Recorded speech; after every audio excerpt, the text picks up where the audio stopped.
Rolf Veldman, CEO of Voice123, welcome. It's both apt and inevitable that you'd be a guest on AV123.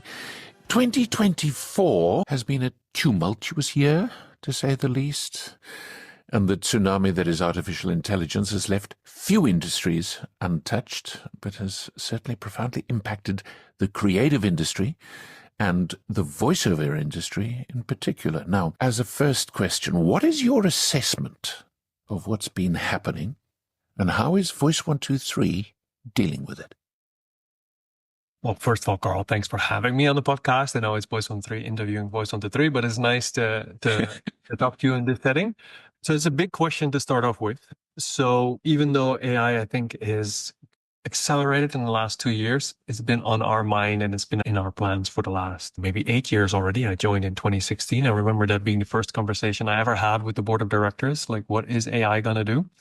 So we've been figuring out our vision for AI in the voiceover industry. Let's call it audio industry as a whole. And at first we were afraid. We thought there's going to be a shutterstock of AI and all the humans are going to be replaced. But thankfully, it tends to lastly replace art. Now, the thing that AI does is it looks for efficiencies. And we've seen that the last couple of years more and more and more. We've seen the last couple of years that AI is not necessarily replacing people, but working with people. So that has been the most exciting part of the AI introduction in an ecosystem like Voice123. Our whole vision is the future of content can only survive if there's ownership with the right people. And in this case, that's the artist. So our goal has been, okay, how can we integrate AI into the voiceover industry while keeping the people who are creative at the front of it? So what we've been trying to do is what we do best, is build relationships between the people who need voiceover for the audio project and the voice actors. And we're trying to get the voice actors to offer AI services. That's sort of the approach that we've taken, because we realized that AI is fun for a couple of projects, but in the end, you have to work with the people behind the AI. And then AI becomes just a tool on a voice actor's belt. So it's our mission to keep that intact. Interestingly, in a number of interviews that we've conducted since the beginning of AV123 is the question of authenticity. Clients are of the opinion that if you have anything to do with AI, you're being unauthentic. If you're using real live people, it's authentic. But I think it's far more of a gray area than that. How would you, from Voice123's viewpoint, define authenticity? I think, especially in the entertainment industry, and when talking about AI, you need to add 2 more words to authenticity. Like, one is consent. And I think when it comes to AI, it's consent of using one's AI model, so to speak. Whether you're working with a writer or a designer or voice actors, if you use AI with the consent of the artist, it sort of amplifies the whole authentic experience. So I think that's a very important part of it. If you take AI voices and you make them sound authentic, it is by definition not authentic. But if you collaborate with an artist with their consent, it gets close to that level of authenticity. And I would say the second definition that you need to add to authenticity when thinking about AI is perhaps transparency or honesty. And that has more to do with the fact that people don't want to be duped. And that's more talking about the audience themselves. If you tell an audience this is AI generated, they'll be impressed. If they figure out it is AI generated, they'll be annoyed. So when it comes to authenticity, I think connecting those 2 dots of consent and a sense of realism and transparency in when and how you use it paves the way for use of AI in a way that the audience likes it, the artist likes it, and there's still like a speed and efficiency being created for people who need to move fast and need to create a lot of content.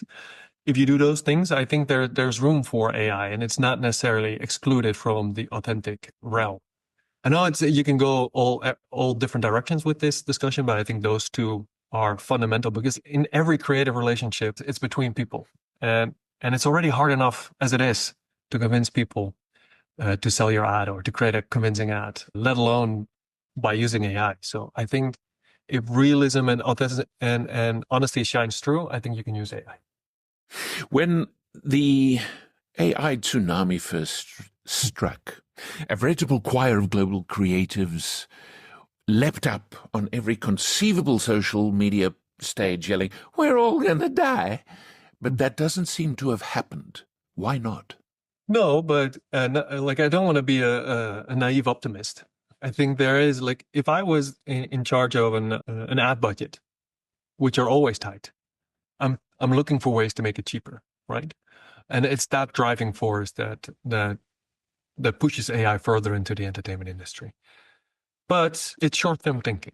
Because in the end, there's two waves happening at the same time. One is, okay, there's this whole new technology coming out. How do we use it? It's like the great unknown at this moment. It's gonna completely replace certain items. It's gonna be integrated. We can look back at changes like introduction of CGI in movies or even computers compared to paper. Like it's a big fundamental shift. In the end, it's people working with people. But the other like parallel flow that's happening right now is particularly in Europe and by extension also in North America, is the drive towards more ownership and more rights for the creative artists. And if you just look ahead of the next 2 to 3 years, if you're banking on as a audio creator or as a seller of audio, if you're only thinking about AI, it's going to be tricky. There's going to be more and more legal frameworks in place that force you to share going back to the previous topic, how authentic is the audio that you're using? How authentic is the content that you're using? And it puts creators in a more powerful position than ever before. And some of the companies that have switched to AI, we've seen it on our platform as well, have come back. Not that they no longer use AI, but they also use people, right? So we adopt the 80-20 rule in Voice on the 3.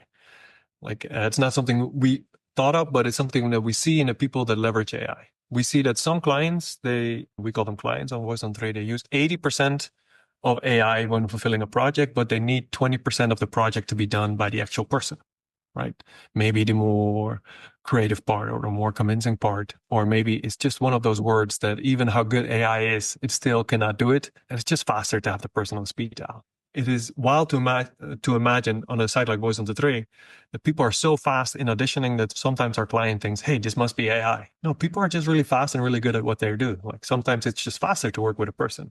And the other way around is also true, where you want to have the full creative person with experience in the studio. That's the 80%. But there's a lot of pickups or there's a lot of post-production happening where getting the person back in the studio or back on a call is inconvenient. So that's where AI works. But for that to work over time, it means that you need to work with the person and the AI version of that person. So yet again, if you're only buying AI, then sort of we see these clients bumping their heads into problems saying, I now have to also hire a person and have to redo the work. Well, if you start from the get-go by working with voice actors who have AI models, you're sort of mixing all the best of all the worlds. So right now there's a hype. Everybody likes to do AI right now. I think once the dust settles, it will be another way to do audio content and that voice actors will have to manage and the clients will have to manage.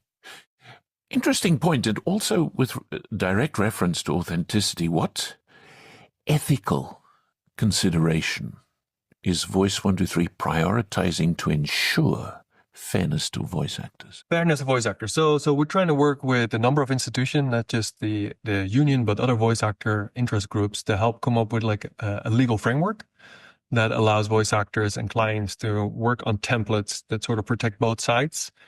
Because it's not just a voice actor problem, it's also from the people who buy the voiceover. They're trying to now circumvent the problem by doing full buyouts, for example. But I'm sure that's going to be illegal in the next couple of years, especially in the realm of data. So legal framework in terms of services that protect both sides, I think is a big one.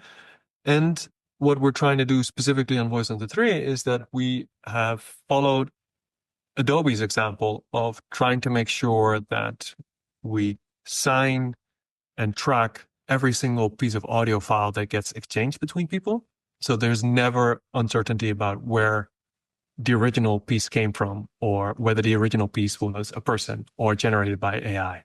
We do it by an authenticity program that we have in our own website. And we even gotten to a position where we can ID whether or not it's your voice. We already had a case 2 weeks ago of voice actors saying, I think a person is using my voice. We put it into our system and we can conclusively say, okay, no, this is another person. But everybody was settled because of it. It's those kind of measures that are put on top of a legal framework that help both sides transact audio in a way that protects both. That's sort of our role in the voiceover industry as well. Like we don't want to be owners. We want to be still want to be matchmakers. And so the only way to stay present and to stay at the front of the matchmaking part of voiceover, we have to put in these extra measures of security and safety. You mentioned the whole concept of matchmaking, but how is Voice123 integrating AI technologies into the platform specifically to improve the matchmaking process between voice actors and clients? And what do you see as Voice123's long-term strategic goals with AI? So, two big questions again. I think the fact I'm most proud of right now is that in an era where AI is replacing a lot of people, we keep hiring more customer support staff because we know more than ever you want to talk to a person. So in our day-to-day, and even in the algorithms that we use to match people, there's not necessarily AI in there. Our system remains fundamentally the same. It's a place where you can post a project, get booked. We have a studio version where you can vet to curate voice actor talent and just purchase the voiceover directly. That like the core fundamentals stay the same, but where we add AI is currently it's in two places. And I think for the foreseeable future, that's where we're going with. So there's a version of the Voice123 search where you can already enable AI as a person who seeks voiceover, post a script, auditions get generated, and you can use it as a way to get an instant audition, so to speak, and then either buy the end product or hire the person directly. But Voice123 just enables that. These are all voice actors that have their own AI model with their own company. We just expose it on our network and then allow the clients and the voice actors to build that relationship and most likely take it offline. So again, our goal is adopt any tools, similar to how a lot of voice actors out there and audio professionals use a tool like Source Connect to call into a studio. We see the same application for AI where there is an AI model on Voice123 connected to a voice actor that you as a buyer can sort of unlock, and then you can use it and everybody sees how much is being used and you can come to agreement with a payment structure that you prefer. But our role as Voice123 is, okay, how can we expose that in a way that is ethical, that is safe, and that amplifies the creative relationship? Those are drivers more so than tactics. Like these are our pillars that move us forward. Would you say it's fair, given what you've just said, that you are suggesting, or at least you are recommending, that our users, both voice actors on the one hand and clients on the other, actually see artificial intelligence as a tool, as opposed to something that replaces a voice actor? Yes, but again, with the risk of sounding too naive. So I don't want to say go out there and get any model from any company. Like vet the companies that you're working with. The volume of people that post job and the volume of people that offer their voiceover services, the amount of people that already use some form of AI in that process, whether it's in the audition, whether it's in the post-production, you can see it's already becoming almost like a fundamental need that people need to have. Not being pushed by a company like Voice123 per se, but just by industry dynamics between voice actors and the buyers of the voice actor performances. So it would be, if I was a voice actor right now, I would look to a organization like NAVA. And NAVA being, just for those who might not know? Yeah, that's a National Association of Voice Actors. It's one of those organizations that is not for profit, but helps like keep the industry in check. And they will give recommendations on already what kind of legal frameworks to use, but also like which kind of companies you should not build an AI product with, or which companies you should. So if I was a voice actor, I would already start to look for to have one of these AI models that I own, that I can control, that I can give access to a client under certain conditions. Because the most insecure part in voiceover is that initial contact. That's where people have to still get to know each other. But once you maybe work together once or twice, and it tends to be the case that you keep hiring the same kind of voice actor over time, maybe that's a moment where you give access to an AI model as a voice actor, and then as a client, you can use it at your own expense, but pay for the usage, of course. And I think that allows for the best of all the worlds. It gets sped up from the people who need to deliver audio fast. It frees up time for the voice actor as well to do more craft work rather than repetitive work. So I think there's an efficiency there that definitely is going to be solved. And there's all this new type of content as well, right? There are now more audiobooks than ever. That's not because there are more voice actors. That's because of AI, right? I think 2-3 years ago, maybe 5 or 10% of all books turn into an audiobook. I mean, within the next 5 years, 100% of the books will turn into an audiobook. The difference between being, or maybe a really well-performed audiobook with multiple actors, which I see audiobook going towards regardless, rather than the single narrative reader, and maybe just the placeholder AI version that still allows you to have an audiobook. So there's new content being created, and there's, even in the existing relationship between voice actors and clients, there's still plenty of space for AI to help both sides. But yes, I would say get a model. Rolf, you're a historian academically. Okay. Okay. So in closing, let me ask you this. If you were to risk being a futurist and you draw the rapid evolution of AI into your prediction equation, where is filmmaking, video making, and voiceover going to be in 5 years? So I think lesson 1 in history class was don't predict the future, look at the past, leave the future to the economists. They're always wrong. But let me dive into it anyway. So it changes so fast that this might be outdated in 2 or 3 weeks. But the underlying pillars that I mentioned before about ownership and about audiences are, I think, what is going to drive not just audio, but also video in general, including movies. Like the joint experience of us seeing the same TV program or seeing even the same social media video is all completely gone away.